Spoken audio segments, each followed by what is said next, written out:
Yeah, fans in Trinidad and Tobago have had to endure the absence of top-flight football since March 2020.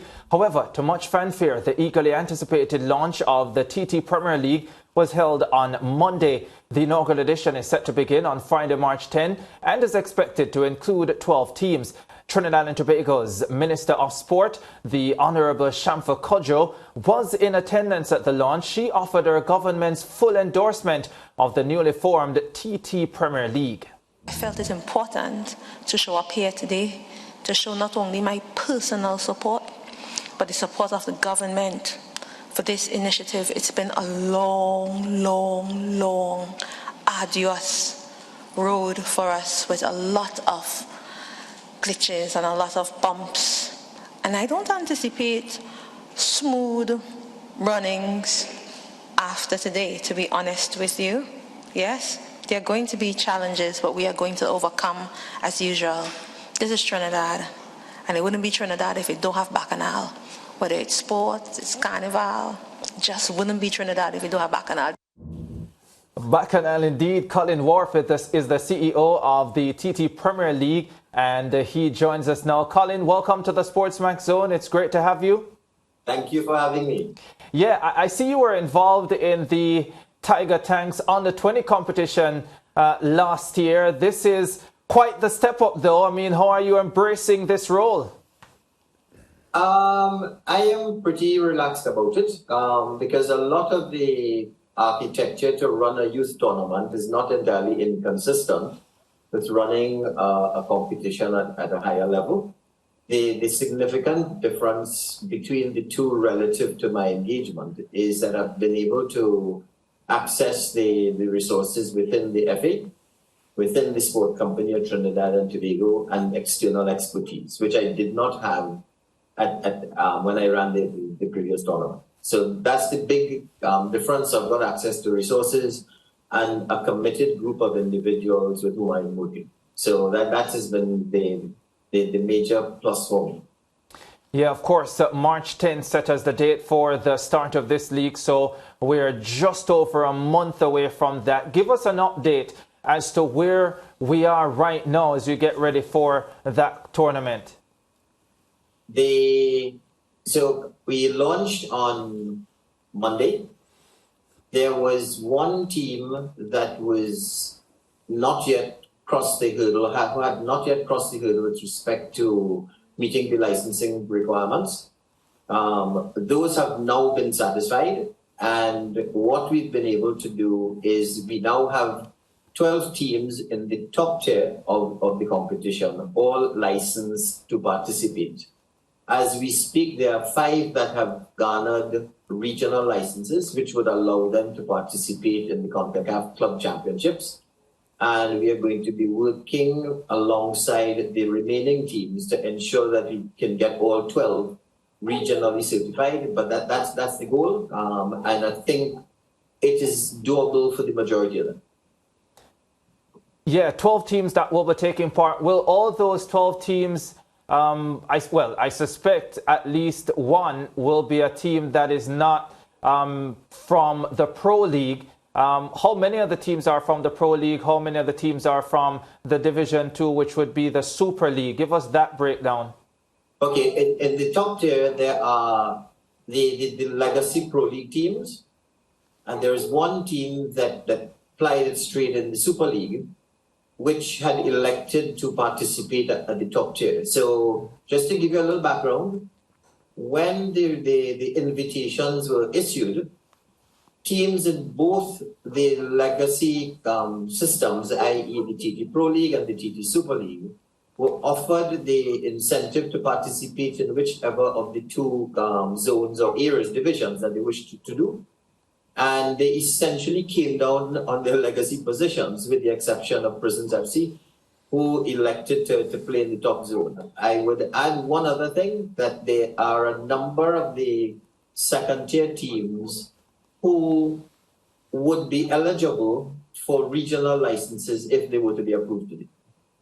Yeah, they simply elected to play in the second tier of the competition. So what happens with the second division teams now? I think there are, 25 second division teams overall? Right. So there are, I believe, 24 or 25 of them. There are 12 teams, 3 in the initial request, 9 in the initial request, and 3 additional ones expressed an interest.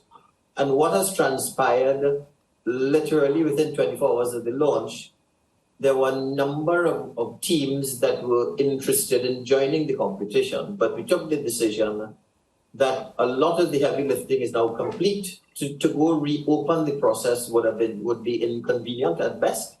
And there are a number of other issues that would need to have been hurdled. So we met with the teams who elected to play in the second tier, asked them would they be prepared to begin at the same time as the tier 1 teams. They determined that that would not be the case. So we've pushed back their start date, which gives us more time, fortunately, to concentrate on the tier 1 competition. And we should be commencing the tier 2 competition towards the back end of April. And how many of those teams will be taking part in the tier 2 competition? 12. 12. Okay. Yes. Talk to me a little bit now about the financial sustainability of this league, because of course we know the whole reason the normalization committee was put in place in the first place was because of the debt in the TTFA. How do you suppose that this league will be sustainable financially?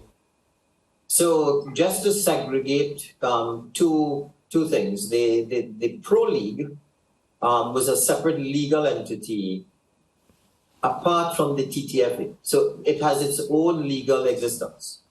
The TT Pro League sustained itself on 3 pillars. It was supposed to sustain itself on 3 pillars. 1, government subventions.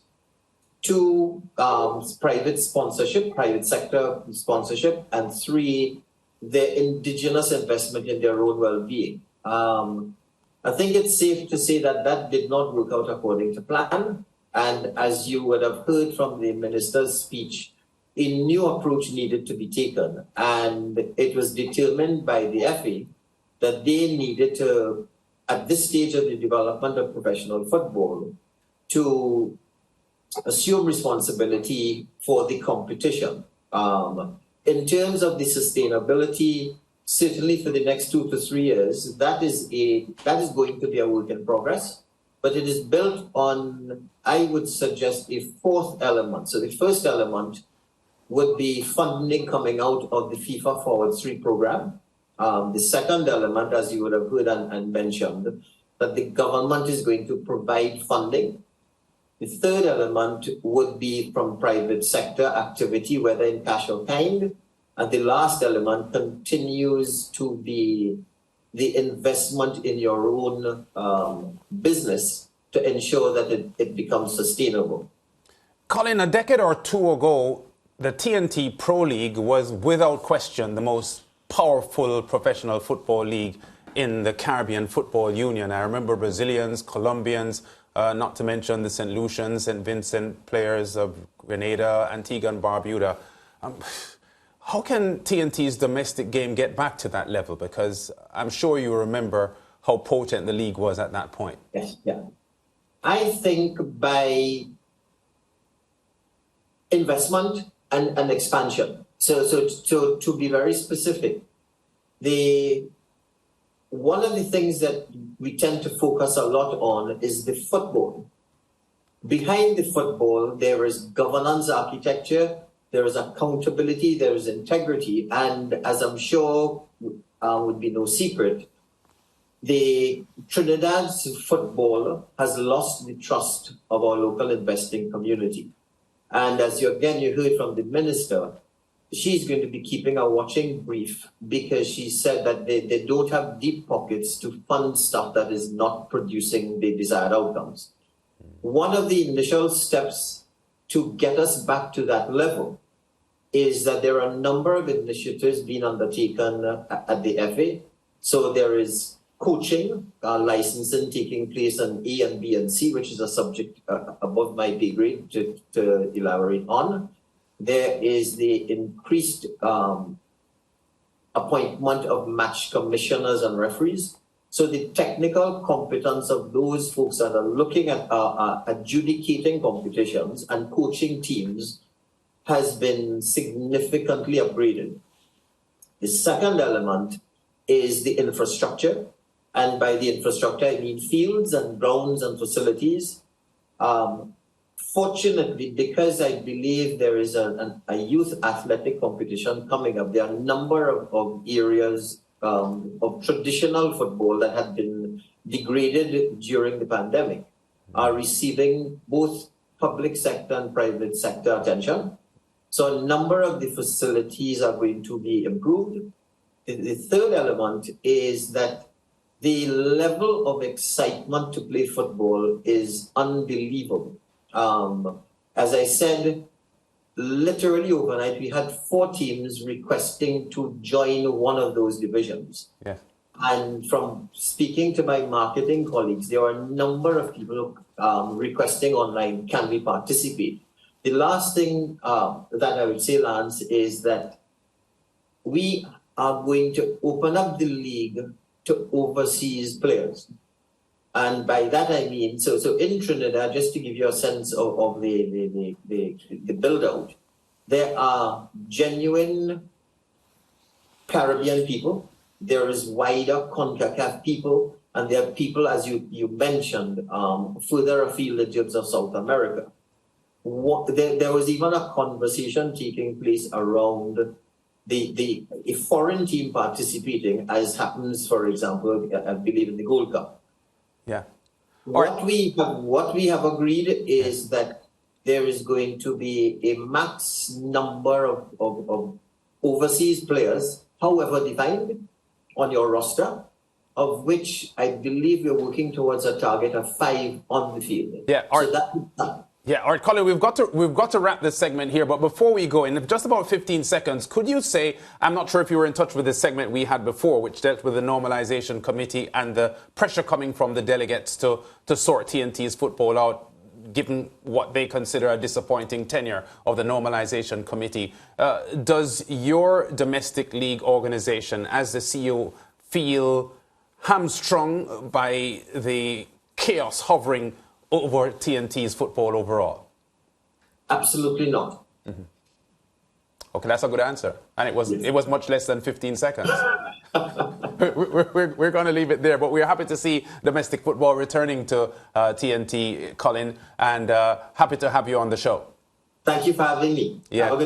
Yeah, Ricardo, good news there for TNT football after the first segment where we dealt with the side that doesn't look too good. Yeah, very good news that they'll be having top flight football back in Trinidad and Tobago. Let's go to a break.